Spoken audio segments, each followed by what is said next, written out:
ಮಂದರಾದ್ರಿಯ ನೆರವಿನಲಿದ ಸಿಂಧು ಮಥನಗೆ ದೇವದಾನವ ಹಿಂದೂ ತೊಡಗಿದರವರ ಕಾಯುವೆ ಹೊರವಡ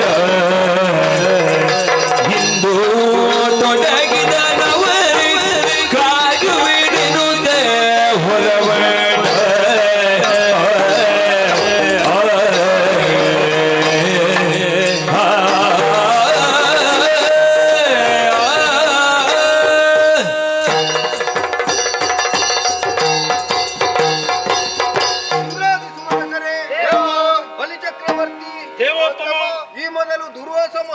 ಶಾಪಕ್ಕೆ ಒಳಗಾದಂತಹ ಸ್ವರ್ಗಲೋಕದ ಸಕಲ ಸುವಸ್ತುಗಳೆಲ್ಲ ಶರದಿ ಪಾಲಾದದ್ದು ನಿಜ. ಆ ಬಳಿಕ ನನ್ನ ನಿರ್ದೇಶನದಂತೆ ಶರಧಿಯನ್ನು ಮತಿಸುವುದಕ್ಕೆ ನೀವೆಲ್ಲರೂ ಒಪ್ಪಿಕೊಂಡಿದ್ದೀರಿ. ಮಾತ್ರವಲ್ಲ, ಶರದಿಯ ಬಳಿಗೆ ನಾವು ಬಂದವರಿದ್ದೇವೆ. ಅದೋ ಮಂದರಾದ್ರಿಯನ್ನು ಕಿತ್ತು ತಂದಿದ್ದೇವೆ, ವಾಸುಕಿಯನ್ನೇ ಅದಕ್ಕೆ ನೇಣಾಗಿಸಿದ್ದೇವೆ. ಮಾತ್ರವಲ್ಲ, ನಾವು ತೊಡಗುವಂತಹ ಸಂದರ್ಭದಲ್ಲಿ ಯಾವುದೇ ವಿಘ್ನಗಳು ಬರಬಾರದು ಎನ್ನುವ ಉದ್ದೇಶದಿಂದ ಗಣಪತಿಯನ್ನು ಸ್ತುತಿಸಿಕೊಂಡವರಿದ್ದೇವೆ. ಶರದಿಯ ಮಧ್ಯದಲ್ಲಿ ಇರಿಸಿ ಅದನ್ನು ಕಡೆಯುವುದಕ್ಕಾಗಿ ನಾವು ಮುಂದಾಗುವಂತಹ ಸಂದರ್ಭದಲ್ಲಿ ಪರ್ವತ ಮುಳುಗುವುದಕ್ಕೆ ಆರಂಭವಾಯಿತು. ಹಾಗಾಗಿ ಕೂರ್ಮನಾಗಿ ನಾನು ಅದನ್ನು ಆಧರಿಸಿದ್ದೇನೆ. ತಡ ಮಾಡುವುದು ಸರಿಯಲ್ಲ. ಸುವಸ್ತುಗಳನ್ನು ಪಡೆಯುವ ಉದ್ದೇಶದಿಂದ ಕಡೆಯಿರಿ, ನೋಡೋಣ.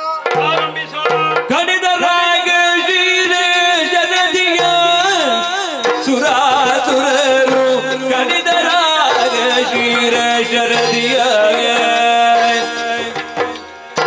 ಕಡೆಬಕೋಲೆ ಮಂದರಾತ್ರಿ ಹಿಡೆಯ ಶೇಷ ನದಗಿಗೆ ಬಂದಿ ಪಿಡಿಯುತ್ತಿರಲು ಬದಿಗಳನ್ನು ನಡುಗುವಂತೆ ಲೋಕವೇಳು ಸುರಭಿದೇನು ಕಂಕವಕ್ಷ ಕರಿಯು ತೊರಗದ್ಯೋಯರಲ್ಲ ಸುರಸವೇನ ಶಸ್ತ್ರಗೋಷ ತರುಣಿ ವರ್ಗವುತಿಸಿ ಮೆರೆಗೆ ಕಡೆದರಾಗ ಶೀರ ಶರದಿಗ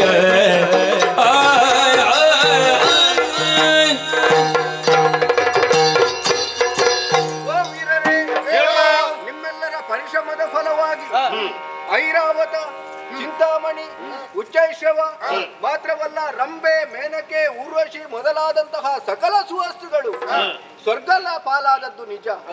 ಮಾತ್ರವಲ್ಲ, ನಿಮಗೆಲ್ಲ ಸ್ವಲ್ಪ ವಿಶ್ರಾಂತಿಯನ್ನು ನೀಡಿ ಶರಧಿಯನ್ನು ನಾನು ಮತಿಸಿದಾಗ ಸುರದೇರುವಿನ ಹುಟ್ಟಾಯಿತು.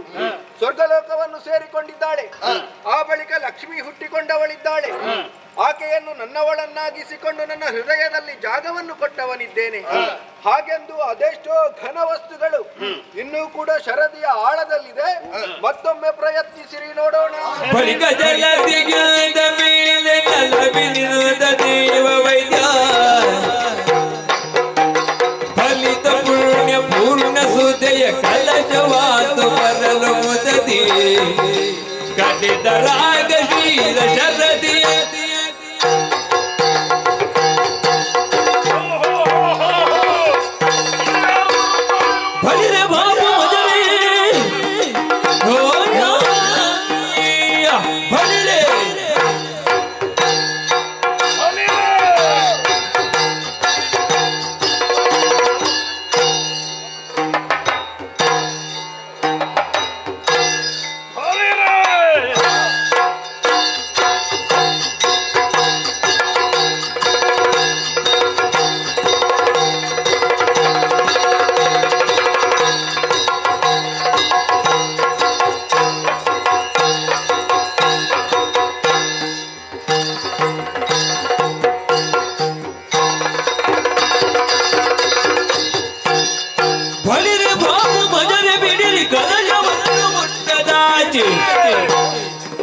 ತೊಲಗಿರೆಂದು ಬಳಿಯು ಬೇಳೆ ಕಳರು ಬದರು ತೊಲಗಿರೆಂದು ಬಳಿಯು ಬೇಳೆ ಕಳರು ಬದರು.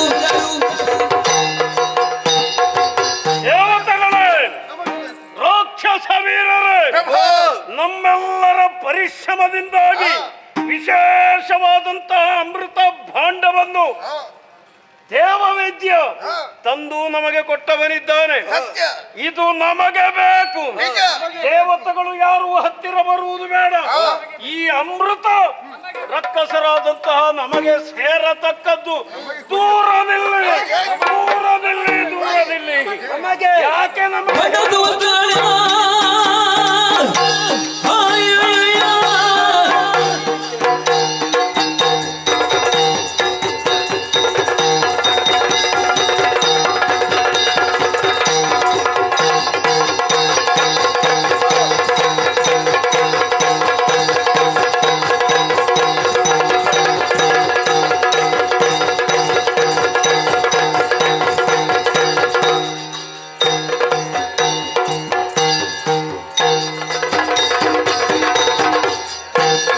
ಬಂದದ್ದು ವಸ್ತುಗಳನ್ನೆಲ್ಲ ಸುರಮಂದಿರ ಸೇರಿದವಲ್ಲ.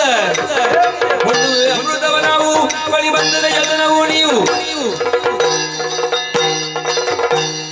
ಪ್ರಭು, ವೀರರೇ, ಸಮುದ್ರವನ್ನು ಮತ್ತಿಸುವ ಸಮಯದಲ್ಲಿ ಬಂದೆಲ್ಲ ವಸ್ತುಗಳೆಲ್ಲ ಸ್ವರ್ಗಲೋಕಕ್ಕೆ ಹೋಗಿದೆ. ಅದೆಷ್ಟೋ ಸುವಸ್ತುಗಳು ಮೇಲೆ ಬಂದ ಕ್ಷಣ ಹಾ, ಹೇಳಿದ್ರಲ್ಲ, ದೇವರು ಹೇಳಿದ್ದೇನು, ಎಲ್ಲ ಸ್ವರ್ಗಲೋಕಕ್ಕೆ ಸೇರಲಿ. ಹಾ. ನಾವೇನಾದರೂ ಆಕ್ಷೇಪವನ್ನು ವ್ಯಕ್ತಪಡಿಸಿದ್ದೇವೆಯೇ? ಇಲ್ಲ. ಒಪ್ಪಿಕೊಂಡಿದ್ದೇವೆ. ಅಷ್ಟು ಮಾತ್ರವಲ್ಲ, ಈ ಸಂದರ್ಭದಲ್ಲಿ ಹಾ. ಇದನ್ನಾದರೂ ರಕ್ಕಸರಿಗೆ ಕೊಡೋಣ ಎನ್ನುವ ಹಾಗೆ ಯಾರ ಬಾಯಿಯಲ್ಲಿಯೂ ಬರಲಿಲ್ಲ. ಇಲ್ಲ. ಆಕ್ಷೇಪ ಇಲ್ಲ. ಇಲ್ಲ. ನಿಮ್ಮಲ್ಲಿ ಕೇಳುವುದೇ ಇಲ್ಲ. ಈಗ ಈ ಅಮೃತ ನಮಗೆ ಬೇಕೇ ಬೇಕು. ಈಗ ಲೆಕ್ಕ ಮಾಡಿದ್ರೆ ಜನಸಂಖ್ಯೆ ಜಾಸ್ತಿ ಯಾರು ಇರುದು? ನಾವು 66 ಕೋಟಿ, ಹಾ, ಅವರು ಕೇವಲ 33 ಕೋಟಿ. ನಮ್ಮ ಅರ್ಧ. ಹಾ, ಆ ಪರಿಶ್ರಮವು ನಮ್ಮದು ಹೆಚ್ಚು. ಆದ ಕಾರಣ ಅಮೃತ ನಮಗೆ ಸಿಗತಕ್ಕದ್ದು. ಏನು ಹೇಳ್ತೀಯ? ಒಂದಿಗೆ ಗೋಲೆಯಲ್ಲಿ ಅಯ್ಯಯ್ಯ.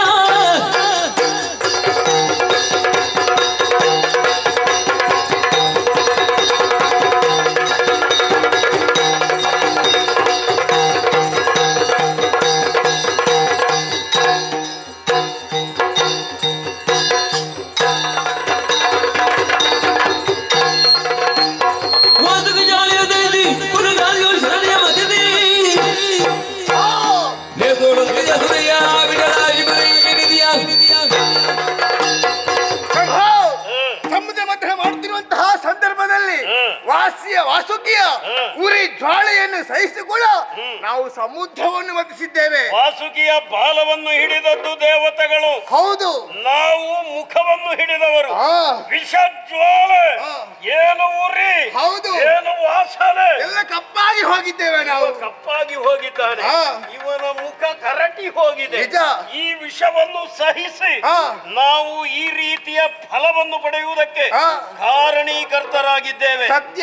ಆದ ಕಾರಣ ಅಮೃತ ಯಾರಿಗೆ? ನಮಗೆ ಬೇಕು.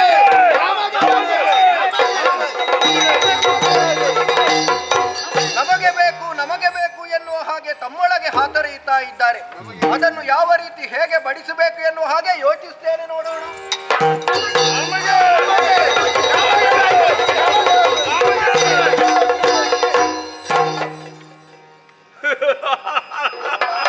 ಮುಗಿಲ ಮಧ್ಯೆ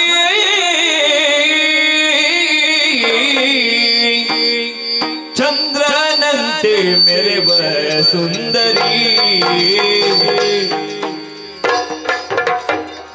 ಮೆರೆವ ಸುಂದರಿ.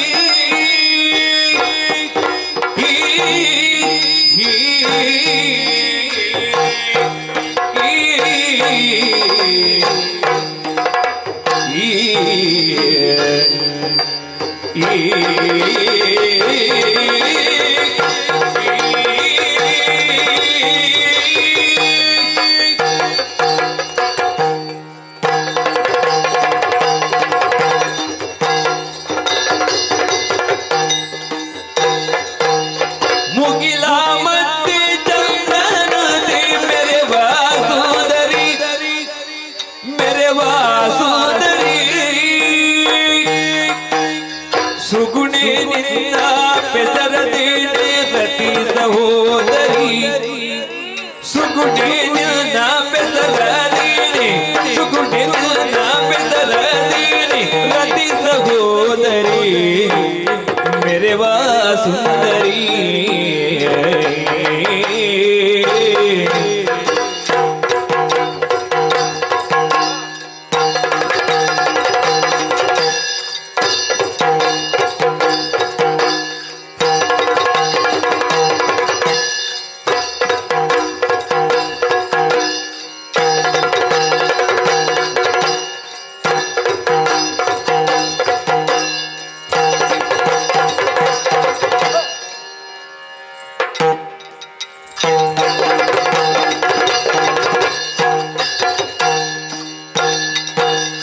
ನಗಿಯೂ ರಶ್ಮಿ ನಾಡು ನಿಲಿಯ ನಗಿಯೂ ರಶ್ಮಿ ನಾಡು ನಿಲಿಯ ಕಮಲ ಅರಳಿತು ಕಮಲ ಅರಳಿತು ಎದೆಗೆ ಕಮಲ ಅರಳಿತು ಕಮಲ ಅರಳಿತು ಜಗದ ಚೆಲುವು ಮಿಂಚು ಬಳ್ಳಿ ನೋಡಲಿತು ಜಗದ ಚೆಲುವು ಮಿಂಚು ಬಳ್ಳಿ ನಿನ್ನೋ ಅಡಗಿತು ಮುಗಿಲ ಮಧ್ಯೆ ಚಂದ್ರನಂತೆ ಮೆರೆವ ಸುಂದರಿ ಮೆರೆವ ಸುಂದರಿ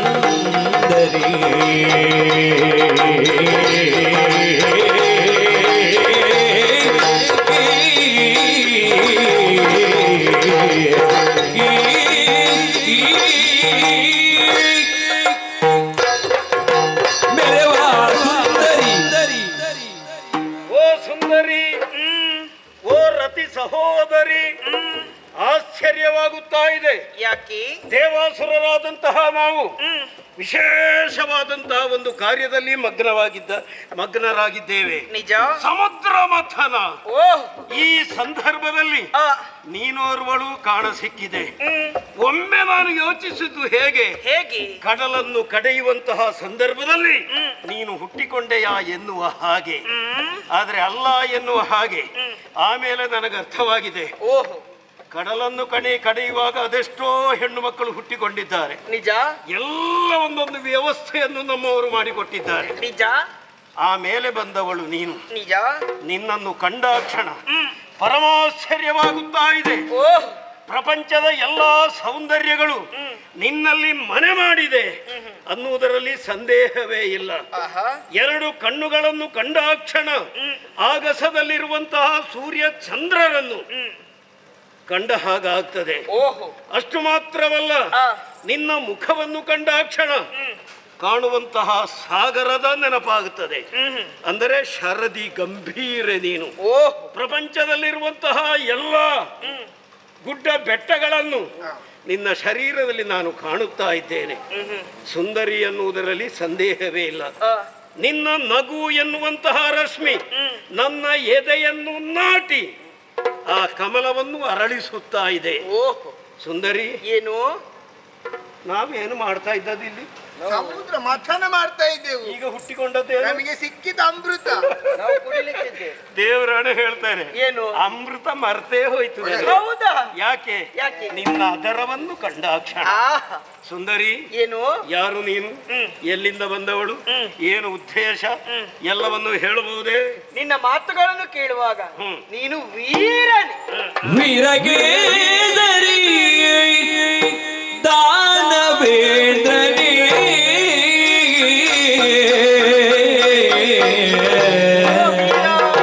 ವೀರ ಕೇಸರಿ ದಾನವೇಂದ್ರನೇ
ದೇವದಾನವ ಕಲಹವರಿಯುತ್ತ ದೇವದಾನವ ಕಲಗವರಿಯುತ್ತ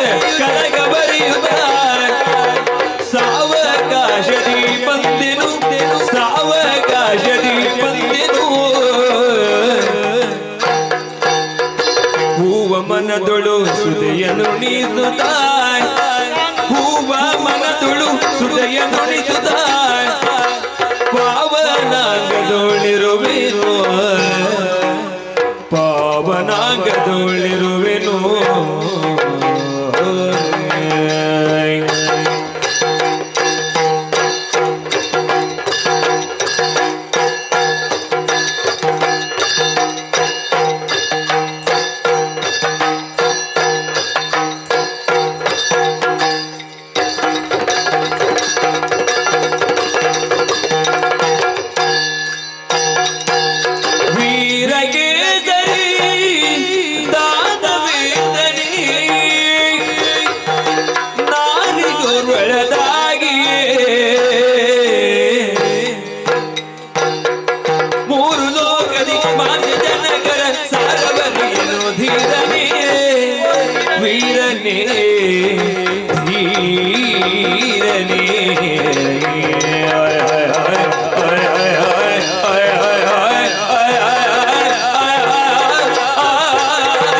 ಮಾತುಗಳನ್ನು ಕೇಳುವಾಗ ನಿನ್ನನ್ನು ವೀರಕೇಸರಿ ಎನ್ನುವುದಾಗಿ ನಾನು ಸಂಬೋಧಿಸುತ್ತೇನೆ. ಯಾಕೆ ಕಾಡಿನಲ್ಲಿ ಎಷ್ಟೋ ಮೃಗಗಳಿದ್ದರೂ ಕೂಡ ಕಾಡಿನ ರಾಜನಾದಂತಹ ಕೇಸರಿಯನ್ನು ಎಲ್ಲರೂ ವೀರ ಎನ್ನುವುದಾಗಿ ಸಂಬೋಧಿಸುತ್ತಾರೆ. ಸಿಂಹವನ್ನು ಅರಸ ಎನ್ನುವ ಹಾಗೆ ಒಪ್ಪಿಕೊಳ್ಳುತ್ತಾರೆ. ಸತ್ಯ. ಸ್ವಯಮೇವ ಮೃಗೇಂದ್ರ. ನಿಜ ಅಲ್ವೇ? ಯಾರೂ ಪಟ್ಟ ಕಟ್ಟುವುದಿಲ್ಲ, ಅಗತ್ಯವೇ ಇಲ್ಲ. ಅದುವೇ ಅರಸ. ಹೌದು.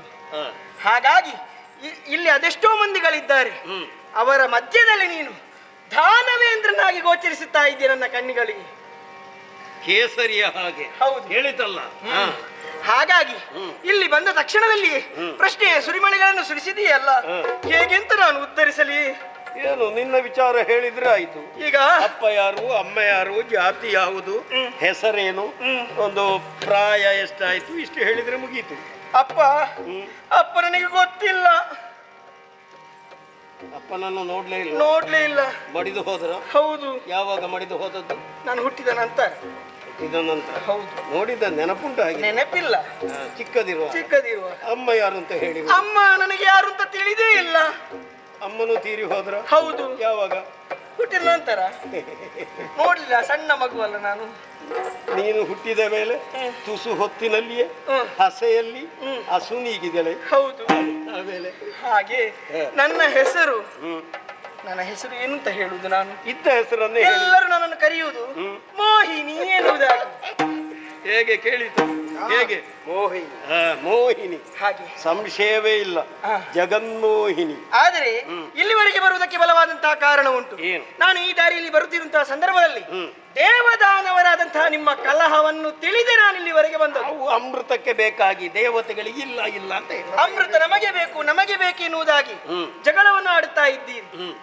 ಒಂದು ಮಾತು ನಾನು ನಿಮ್ಮಲ್ಲಿ ಹೇಳಲಿ, ನಿಮ್ಮದ ಅಭ್ಯಂತರವಿಲ್ಲದಿದ್ದರೆ ಆ ಅಮೃತವನ್ನು ಯಾರಿಗೂ ಭೇದವಿಲ್ಲದೆ ನಾನು ಬಡಿಸಲೆ. ಭೇದ ಇಲ್ಲದೆ ನೀನು ಬಡಿಸುವುದಕ್ಕೆ ಸಿದ್ಧ. ಸತ್ಯ. ಓ ಮಧುರ ಭಾಷಿಣಿ ಸೋತೆ ತವ ನುಡಿಗೆ ಮುಖಚಂದ್ರ ಮಂಡಲ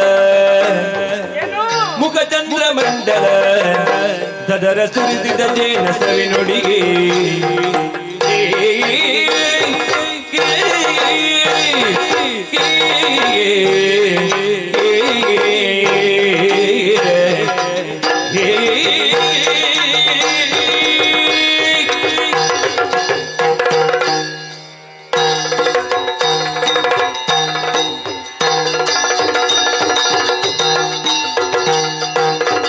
ಭಾಷಿಣಿ ಸೋತೆ ತವ ನುಡಿಗೆ ಮುಖಚಂದ್ರ ಮಂಡಲ ದದರ ಸುರಿಸಿದ ಜೇನ ಸವಿ ನುಡಿಗೆ ಚದುರೆ ಮದ ಗಜಯಾನಿ ಚಂಚಲ ಪದ ಚದುರೆ ಮದ ಗಜ ಯಾನಿ ಜಲೆ ಬದಲಿ ತಗದಿಮಿ ತಂಗಿಡ ಗತಿಯುಳು ತಗದಿಮಿ ತಂಗಿಡ ತಗದಿಮಿ ತಂಗಿಡ ತಗದಿಮಿ ತಂಗಿಡ ತಗದಿಮಿ ತಂಗಿಡ ಸುದಯ ಕಲಶವ ಧರಿದು ಮಯ ಹೃದಯ ರಂಗದಿ ಕುಣಿದು ಬಾರಿ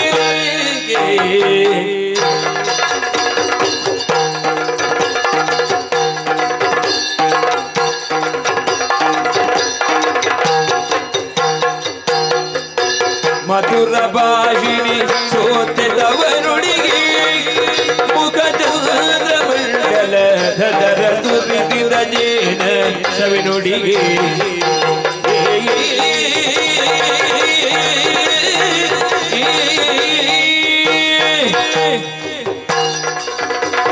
ಸೋತೆದವನುಡಿಗೆ ಮಧುರ ಭಾಷಿಣಿ ಸೋತೆ ತವ ನುಡಿಗೆ. ನಿನ್ನ ನುಡಿಗೆ ನಾನು ಸೋತೆ. ನೀನು ಮಧುರ ಭಾಷಿಣಿ ಎನ್ನುವುದರಲ್ಲಿ ಯಾವುದೇ ಸಂದೇಹವಿಲ್ಲ. ನಮ್ಮೆಲ್ಲರ ಮನಸ್ಸಿಗೆ ಸಮಾಧಾನ ಆಗುವಂತಹ ಮಾತನ್ನೇ ಆಡಿದೆ. ಪ್ರಪಂಚದಲ್ಲಿ ಒಂದು ಮಾತುಂಟು, ಏನು? ಭೋಜ್ಯೇಶು ಮಾತ. ಬಡಿಸುವಲ್ಲಿ ಹೆಣ್ಣಾದವಳು ತಾಯಿಯ ಸ್ಥಾನದಲ್ಲಿ ಇರುತ್ತಾಳಂತೆ. ನಿಜ. ಈ ಪ್ರಪಂಚದಲ್ಲಿ ಪುರುಷರು ಎಷ್ಟೋ ಮಂದಿ ಪಾಕ ಪ್ರವೀಣರು ಇರುವುದಕ್ಕೆ ಸಾಧ್ಯ. ನಿಜ.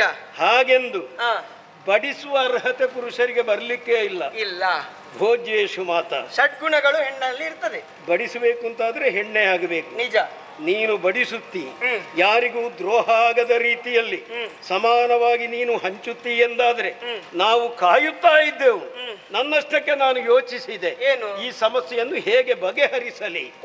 ಹಾಗಿದ್ರೆ ನಮಗೆ ದ್ರೋಹ ಆಗದ ಹಾಗೆ, ಇಲ್ಲ ನಮಗೆ ದ್ರೋಹ ಆಗದೇ ಇರುವ ಹಾಗೆ ಇನ್ನೊಬ್ಬರಿಗೆ ನೀನು ಏನು ಕೊಟ್ಟರು ನಮ್ಮ ಆಕ್ಷೇಪ ಇಲ್ಲ. ನಮಗೆ ದ್ರೋಹ ಮಾಡದೇ ಇರುವ ರೀತಿಯಲ್ಲಿ ನೀನು ಬಡಿಸುತ್ತಿ ಎಂದಾದರೆ ನಾವು ಹಾಗೂ ದೇವತೆಗಳು ಸಾಲಾಗಿ ಕುಳಿತುಕೊಳ್ಳುತ್ತೇವೆ. ಆ ಮಧ್ಯೆ ನೀನು ಹೆಜ್ಜೆಯ ಹಿಂದೆ ಹೆಜ್ಜೆಯ ನಿಕ್ಕುತ್ತ ಹೇಗೆ ಬಂದರೂ ಆದೀತು. ತಕದಿಮಿ ಚಕದೇವನು ತಕದಿಮಿ ತಕಜೇನು ಹಾಗೆ ಬಂದರೂ ಆದೀತು. ತೆಕ್ಕು ತಕತದಲ್ಲಿ ಬಂದರೂ ಆದೀತು. ಕುಣಿದೇ ಬಡಿಸ್ಬೇಕಾ? ಅಲ್ಲ, ನೀನು ರಡ್ಡಿಂಗಣದಲ್ಲಿ ಬಂದರೂ ಕೂಡ ನಾವು ಊಟ ಮಾಡುವುದಕ್ಕೆ ಸಿದ್ಧರಿದ್ದೇವೆ. ಆದ ಕಾರಣ ನೀನು ಆ ರೀತಿಯಾಗಿ ನಡೆದು ಬಂದು ದೇವತೆಗಳಿಗೂ ಹಾಗೂ ರಾಕ್ಷಸರಿಗೆ ದ್ರೋಹ ಆಗದ ರೀತಿಯಲ್ಲಿ ಬಡಿಸಬೇಕು. ಆದ್ರೆ ಒಂದು ಕೆಲಸ ಆಗಬೇಕು. ಏನು ಕೆಲಸ? ಸಾಲಾಗಿದೆ ವರ್ಗಗಳು ಕುಳ್ಳಿರಲು ಕೂಳರಿನ್ನೊಂದು ಸಾಲು ಲೋಲಾಕ್ಷಿಗೆ ಅಮೃತವನು ಹಂಚಿದರು ಲೀಲೆಯಲ್ಲಿ ಸುರರಿಗೆ. ಸಾಲಾಗಿದೆ ವರ್ಗಗಳು. ಈಗ ಅಮೃತವನ್ನು ಬಡಿಸಬೇಕಾದ್ರೆ ಅಮೃತ ಬಾಂಡ ನನ್ನ ಕೈಗೆ ಬರ್ಬೇಕಲ್ವಾ? ಅವನು ಹಿಡಿದು ನಿಂತ್ಕೊಂಡಿದ್ದಾನೆ. ವಿಶ್ವಾಸ ಉಂಟು ನಮಗೆ, ಉಂಟಲ್ಲ? ದ್ರೋಹ ಆಗಲಿಕ್ಕೆ ಇಲ್ಲ.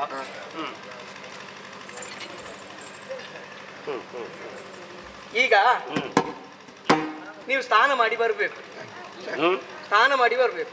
ಇದು ಒಳ್ಳೆ ಕತೆ. ಮತ್ತೆ ನಾವು ಇರುವುದಲ್ಲಿ, ಊಟ ಮಾಡೋದಕ್ಕೆ ನಾವಿರುವುದು ಸಮುದ್ರದಲ್ಲಿ. ಸಮುದ್ರ ಸ್ನಾನ ಮಾಡಬೇಕಾದ ಅಗತ್ಯ ಉಂಟ? ಇಲ್ಲಪ್ಪ. ಒಮ್ಮೆ ಮುಳುಗಿ ಎದ್ರೆ ಸಾಕು. ಅಲ್ಲಿಗೆ ಸ್ನಾನ ಆಯ್ತು ನಿಮ್ಮದು. ಸರಿ. ಆದ್ರೆ ಅದರ ಮಧ್ಯೆ ನನಗೆ ಒಂದು ಸಂಶಯ ಉಂಟು. ಏನು? ಬಡಿಸುವುದು ಯಾರು? ನಾನು. ನಿಮ್ಮ ಸ್ನಾನ ಆಗಿದೆ ಅಲ್ವಾ? ನನ್ನದಾಗಿ ತೊಂದ್ರೆ ಇಲ್ಲ. ಅಲ್ಲಿ ನೀವು ಸ್ನಾನ ಮಾಡದಿದ್ರು ಅದೀತು. ಆದ್ರೆ ದೇವತೆಗಳು ಒಂದು ಸಾಲು, ದಾನವರು ಒಂದು ಸಾಲಿನಲ್ಲಿ ಕುಳಿತುಕೊಳ್ಬೇಕು. ಯಾಕೆ ಅದೆಲ್ಲ ಆಗುದಿಲ್ಲ. ಯಾಕೆ? ಎಲ್ಲರೂ ಒಂದಾಗಿ ಕುಳಿತುಕೊಳ್ಳುವುದು. ಆಗುದಿಲ್ಲ. ಎಲ್ಲರೂ ಶ್ರಮ ಪಟ್ಟಿದ್ದಾರೆ. ನಿಜ. ಆದ ಕಾರಣ ಒಂದಾಗಿ ಕುಳಿತುಕೊಳ್ಳುವುದು. ಅಲ್ಲ, ನನಗೆ ಹಂಚಬೇಕಲ್ವಾ?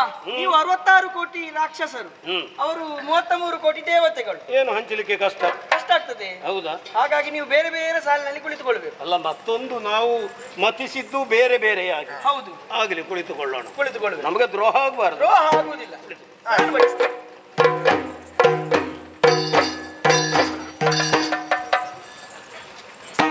ಕುಳಿತುಕೊಂಡಾಯ್ತಾ? ಮೊದಲಾಗಿ ದೇವತೆಗಳಿಗೆ ವಿಶ್ವಾಸದಲ್ಲಿ ನಮ್ಮ ವ್ಯವಹಾರ, ವಿಶ್ವಾಸಘಾತಕ ಕೆಲಸ ಮಾಡಬಾರದು. ಯಾಕೆ? ಏನಾಯ್ತು ಈಗ? ನಮಗೆ ಮೊದಲು ಬಡಿಸಬೇಕು. ಈಗ ಮೊದಲೇ ನೀನು ಹೇಳಿದ್ದೆಲ್ಲ, ಹೆಚ್ಚಾಗಿ ದುಡಿದದ್ದು ನಾವು. ಸತ್ಯ. ಆದ್ರೆ ನೀನು ಹೇಳಿದ್ದೇನು? ನನ್ನನ್ನು ತಾಯಿ ಮಾತೆ ಎನ್ನುವುದಾಗಿ ಹೇಳಿದ್ದಿ. ಮನೆಯಲ್ಲಿ ಸಣ್ಣ ಮಕ್ಕಳಿಗೆ ಮೊದಲು ಊಟ ಮಾಡಿಸಿ ಮಲಗಿಸಿ ಮತ್ತೆ ದೊಡ್ಡವರಿಗೆ ಬಡಿಸುವುದಲ್ವಾ ತಾಯಿಯಾದವಳ ಗುಣ ಅಲ್ವಾ ಅದು? ಹಾಗಾಗಿ ಮೊದಲು ಸಣ್ಣವರಿಗೆ ದೇವತೆಗಳು. ಈಗ ನಿಮ್ಮಲ್ಲಿ ಒಂದು ಪ್ರಶ್ನೆ. ಏನು? ಸಣ್ಣ ಮಗು ಹಾ. ತೊಟ್ಟಿಲಿನಲ್ಲಿ ನಿದ್ರೆ ಮಾಡ್ತಾ ಉಂಟು. ದೊಡ್ಡ ಮಗು ಅಮ್ಮ ಹಸಿವೆ ಆಗುತ್ತು ಅಂತ ಬೊಬ್ಬೆ ಹಾಕಿದ್ರೆ ಯಾರಿಗೆ ಬಡಿಸುವುದು? ದೊಡ್ಡ ಮಗುವಿಗೆ. ಈಗ ಮತ್ತೆ ಸಣ್ಣ ಮಗು ಇದ್ರೆ ಇವನ ಈಗ ಹಸಿವೆ ಇರುವುದು ನಮಗೆ, ಹಾ. ದೇವತೆಗಳಿಗೆಲ್ಲ ಹಸಿವೆ ಇಲ್ಲ. ಇಲ್ವಾ? ಆದ ಕಾರಣ ನಮಗೆ ಬಡಿಸಿ. ಯಾಕೆ ನಾನು ಅವರಿಗೆ ಮೊದಲು ಬಡಿಸ್ತೇನೆ ಎನ್ನುವುದಾಗಿ ಹೇಳಿದೆ? ಯಾಕೆ? ಕಾರಣ ಉಂಟು. ನಿಮಗೆ ಯಾವತ್ತು ನಾನು ದ್ರೋಹ ಮಾಡ್ತೇನಾ? ವಿಶ್ವಾಸ ಉಂಟು ನಮಗೆ. ದ್ರೋಹ ಮಾಡುವುದೇ ಇಲ್ಲ. ಕಾರಣ ಯಾಕೆ? ಈ ನೀವು ಸಮುದ್ರವನ್ನು ಮತಿಸಿರುವಂತಹ ಸಂದರ್ಭದಲ್ಲಿ ಧನ್ವಂತರಿ ಈ ಅಮೃತ ಭಾಂಡವನ್ನು ಹಿಡಿದುಕೊಂಡು ಬಂದಿದ್ದಾನೆ. ಹೌದು. ಈ ಔಷಧಿಯ ಗುಣಗಳೆಲ್ಲ ಈ ಅಮೃತ ಭಾಂಡದೊಳಗೆ ಉಂಟು. ಸರಿ. ಆದ್ರೆ ಅಮೃತ ಸರಿಯಾಗಿ ಪಾಕ ಆಗ್ಲಿಲ್ಲ ಅಂತ. ಇನ್ನೂ ಅಮೃತ ಪಾಕ ಆಗಲಿಲ್ಲ. ಹೌದು. ಗಟ್ಟಿ ಭಾಗ ಎಲ್ಲ ತಳಭಾಗದಲ್ಲಿ ಉಂಟು, ಮೇಲಿನ ಭಾಗದಲ್ಲಿ ತಿಳಿ. ನಿಮಗೆ ತಿಳಿಯಾದೀತಾ? ತಿಳಿಯಲ್ಲ, ಬೇಡ, ಅದೆಲ್ಲ ಬೇಡ. ಮತ್ತೆ ತಿಳಿ ನೀರು ನಮಗೆ ಅಲ್ಲ ಬೇಕಿಲ್ಲ. ನಮಗೆ ದಪ್ಪ ಇರುವ ಸತ್ವ ಇರುವಂತಹ ವಸ್ತುವೇ ಬೇಕು. ಅದು ತಳಭಾಗದಲ್ಲಿ ಉಂಟು. ಹಾಗಾಗಿ ಮೊದಲು ಅವರಿಗೆ ಬಡಿಸ್ತೇನೆ ಅಂತ. ನಮಗೆ ದಪ್ಪ ಆಗಬೇಕು. ದಪ್ಪ ಆಗಿದ್ರೆ ತಳದ್ದು ನಮಗೆ. ಹೌದು. ತೆಳು ಇಂದು ಅವರಿಗೆ, ತಿಳಿ ಅವರಿಗೆ. ಸರಿ. ದೇವತೆಗಳೇ, ಮೋಹಿನಿ ದೇವತೆಗಳ ಸಾಲಿಗೆ ಸ್ವರ್ಗವನ್ನು ಕೊಡುತ್ತಿದ್ದಾನೆ. ಸೂರ್ಯಚಂದ್ರ ಅಶರೀರವಾಣಿಯಾಗುತ್ತಾ ಉಂಟು. ಹಿಡಿದಂತಹ ಚಕ್ರದಿಂದ ಆತ್ಮನ ಶಿರವನ್ನ ಅರಗಟ್ಟಿಲು ಕಾರ್ಯವೆಲ್ಲವೂ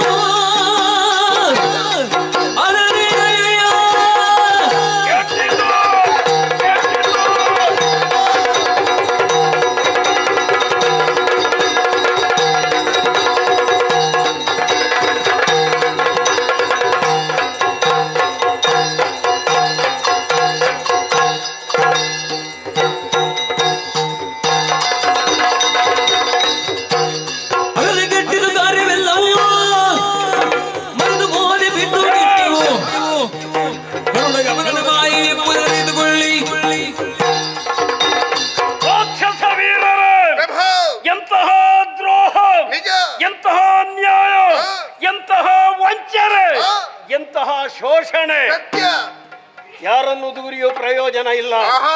ನಾವು ವಂಚನೆಗೆ ಒಳಗಾದವರು. ನಮ್ಮಲ್ಲಿ ಒಂದು ದುರ್ಬಲತೆ ಉಂಟು. ಹೆಣ್ಣನ್ನು ಕಂಡ ಕ್ಷಣ ನಮ್ಮನ್ನೇ ನಾವು ಮರೆಯುತ್ತೇವೆ. ಆ ರೀತಿಯಾಗಿ ಹೋಯಿತು.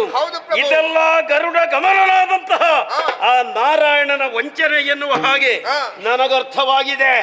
ದೇವತೆಗಳನ್ನು ಯಾರನ್ನೂ ಬಿಡಬೇಡಿ, ಹೊಡೆಯಿರಿ.